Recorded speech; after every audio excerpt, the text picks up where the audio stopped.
Assalamualaikum warahmatullahi wabarakatuh. Pangaken nami kula Siti Triamayani saking kelas kali welas TITF kali. Kula badhe nembang dandang kula Laras Lendro Patet Songo. Yogyaniro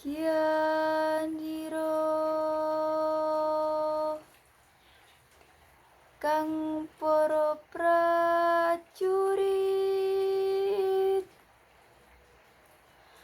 lamun bisa samyo anulado tu ing uni caritane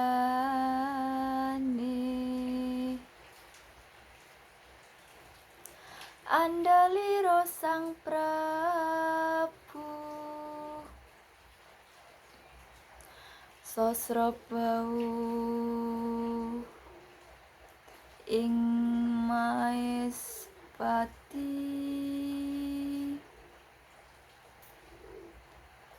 aran Patih Suwanda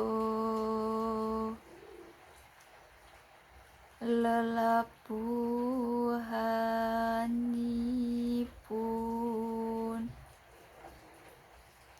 kang kinelung triprakara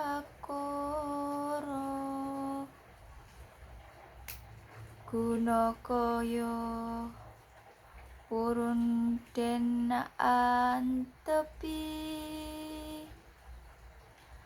nuhanitra utama